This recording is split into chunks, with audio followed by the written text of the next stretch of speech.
We're going to be working into headquarters. So a lot of times, like, you know, we'll be in here and we're trying all this stuff, and this knee shield is just a lot. Like, I just can't get through this knee shield. I can't separate the ankles. I'm having a hard time doing a lot of stuff here, right? So one of the things we could do to get this knee shield out is just transfer him to his other hip, right? And, you know, I could push into this, but if he's got a strong knee shield, I won't be able to do it. But if I move his bottom leg, you see, I move that top leg as well, right? So what we're gonna do is I'm gonna be like stiff arming into his hip right here, and I wanna feel like I'm kind of like rolling his hip away from me. This does a little bit of it, but mostly it's gonna be me lifting this. I'm gonna step in so I can take the pressure off of this, and I'm gonna take one big step across. When I take my step across, I wanna take my shin from this leg to this leg here. So I'm gonna go here, and we're gonna go here, okay? So I have my shin across this leg here. I want to have my ankle out here if I can, right? I want to really control this leg. If I can't get my ankle out winged into this right here, I want to be like pulling this up right here, right? To keep this here, keep this knee in the center. So this knee should be in the center. This is like, what we're looking to do here is either get this knee to the outside to drop in or get this knee to the inside to drop on top. So as we're here, I want you guys just to get used to your base here. So this knee that's back behind him, you don't want to have it up right here. You need to have something behind you, right? Because we're sitting on this, and this butterfly is pretty much no good, but this frame, this knee is pretty good, right? So if he drives into me with my foot here, I'm gonna fall back really easily. So I need to make sure that my feet are back behind me, my knee is pinched into his hip, so when he starts driving into me, I'm anchored. Like, see how my feet are anchored into the mat right here, right? So what I want you guys to do is get to this position. I want your partner to kind of try to drive into you. You're gonna anchor the toes and just kind of elevate your head a little bit. And I want your partner to try to elevate you over their head. And I just want you to catch. Like, they may move you a little bit, but I just want you to be ready to catch yourself on their body. And then that'll be it. That's all I want us to do right now, okay? So starting here, and then one thing I noticed a lot of people doing yesterday is they were going from here and they were standing straight up to go across. We want to make sure we stay low when we're doing this here. So I'm in position right here. So I take one step in and look, I step over and I stay low and I stay on top of him the whole time, right? This knee comes up. Now, I just want you guys playing in this position, right? He drives in here, he elevates here, and just kind of hold your base. So your hands don't need to do anything right now. Good places for our hands to be generally are going to be like I like to do like a lot of pinning here. You know, pinning his hands to the mat so he can't really do anything. But, you know, you always want your hands to be ready to pull this up, check base, whatever you guys need to do there. Okay? Questions on that? All right, here we go. 1, 2, 3. This is loud. We're here. We're able to get over to the side. We're into our headquarters here. Make sure we have good posture. I've seen some of you guys kind of leaning kind of forward, like trying to put weight on this. Understand the lower your head goes while this is still in, the easier it is for him to elevate me. Take me over the top, right? So the reason why this works is that I'm putting a lot of weight on his foot. Yeah, like his foot's all up in my fucking nut, you know what I mean? But like, it's a nut. I didn't say two. So, but it's like, this is what we're doing, right? Either it hurts you too much to do it, or you do the things that's effective here, or whatever. So, but we're here. Make sure you guys have good posture. Don't drop in until we get around this knee, right? So the first option for us to get in is for us to bring the knee to the inside here and go into our smash pass.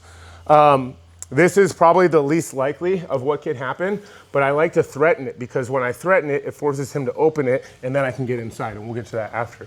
So we're gonna bring this through, and if you guys already have a pin, that's awesome. Like if you have a hand pinned right here, this really helps because he can't scoop this leg. So I start pushing this across, and as I get it to or across my center line, I start turning my shoulders towards it here. And now I wanna sprawl in front of him here. So I don't wanna like feel like I'm falling off to the side here because now I have no weight on his knees. I wanna feel like as I get this to the inside, I'm turning my shoulders on top of it, and you see how I'm falling in front of him here. The whole idea is that I have his knees together, right? If I give him space to get that knee back outside, now we're back into a guard, right? So I wanna get smacked on top of him here. Monitor this leg. I don't need an underhook. I just want my elbow back behind his back. I'm monitoring this leg. I don't want this leg coming out, right? And now from here, same thing we did earlier. So we monitor this. The easiest thing I think is just to pummel this leg back behind. And now I'm gonna start circling behind him here. okay? Those of you who have seen this a little bit more, you guys can pummel this out, and now I'm looking to separate the space here. I can bring my knee, my inside knee up and through to get side control, or I can bring this outside knee into the hip and take my mount here. So, again, so we're starting split, come over, we're here, all right? Now from here, I'm able to get this across, and a lot of times, guys, you get these, you can get your entries off of their reaction, right? So it's not, if you're just sitting here, it's gonna be kind of tough, but if he starts trying to like drive into me or something, that's when it becomes easy for me to take this across here. I sprawl through, we get to here, all right? Saying if I'm here, I feel like I'm a little low, so what I'll do is I'll cup this, slide myself up to get my hips over the top of that knee, pummel around, and circle back behind, okay? Let's go one more time. Okay, so we get over to our headquarters. We're here. A lot of people seem to be missing this leg right here. So you're either heel down, you're gonna fall back, or your knee on the ground. You have no pressure on your partner.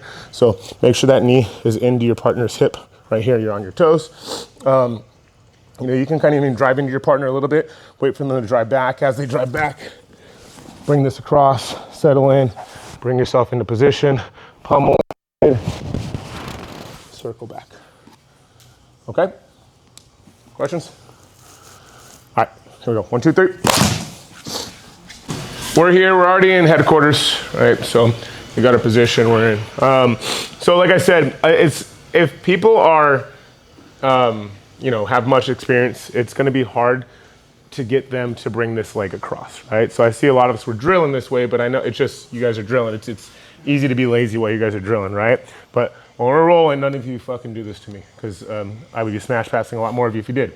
So this is generally here, right? And if they're gonna err on either side, they're gonna err out on this side, because they know like rules of butterfly is like knees open, I have strong butterfly, right?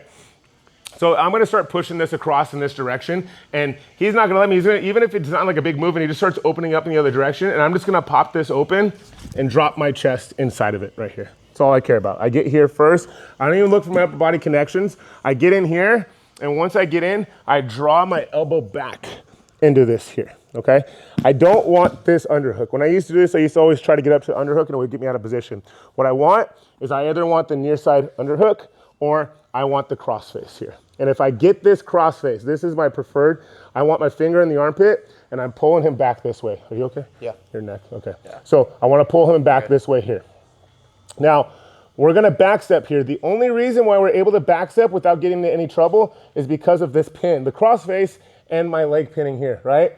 So I'm gonna take this out. And what I'm gonna do is I'm gonna backstep. He's gonna follow me. If I don't have this pin, go ahead and follow and look for your sweep. He's gonna be able to take me over because his hips can come up, right? But, and he can get me other stuff too. He can start looking for leg entries and stuff. But when I have this pin, now when he tries to follow, can't. I step out, we get our pass, right? Once I step out, I keep this leg pinned until I can get my knees in crowding the hip. Once my knees crowd the hip, we open, we have our pass here, okay? And it's not always gonna be that easy. So once we get chest to chest, we're in here. I catch this here, or this, you know, this time I'll go near side underhook, it's all the same, right? Sometimes when you guys go here, you're gonna be going, you're not gonna be able to like step away, you're gonna try to step away and it's not gonna work. So one thing I like to do is I go heel to butt and I'll go shin to shin. I can stretch his leg away and now I can take my leg and go through here, right? We're not gonna work on it too much today either, but you guys also have options to go into your smash pass from here as well. So if you guys were here yesterday, worked on it a little bit more, you guys can also work when you get here and he's going, right? By him extending his leg, he makes it so I can slide up higher, right? Now I turn my knee in and we hop out. We have our smash pass position here as well, okay? And then we finish kind of the same way. So, but my preference is to go with the back step. So we're in headquarters. You know, I always want to force the smash. This is higher percentage, right? So I force the smash, he opens his leg, pop it out. I draw my elbow back, I'm in here. I find this, you know, I find when I'm gonna get here, whether it's a crossface or a near side underhook, I start extending, and then look, when you guys are backstepping, the bottom person you have to follow. So if he doesn't follow, right, just keep your leg, then it's gonna be like, oh yeah, this is the easiest pass ever, right? You're gonna have to have some base here, right? So as I go, he is gonna try to extend me over, right? And you have to be able to get your legs out and hit your pass while you're based out on one leg there, okay? Just also be careful if you guys notice when I'm backstepping out, my hips are never breaking 90, right? I'm getting to the brink of that, but if I'm here and I'm like, oh, I'm safe because I have the leg stapled, but I go like this, I'm going. It doesn't matter. If I expose my back and my ass to the mat, I'm gonna go over there. So you guys have to be able to step out that direction while keeping this pin. So we get in here, boom, heavy here, extend. Like you guys can bounce. Sometimes you guys can kind of bounce off. A lot of times I'm going here to catch this through, and sometimes you can even take yourself right to a mount off of that as well. Okay, questions? All right, here we go. 1, 2, 3, last one.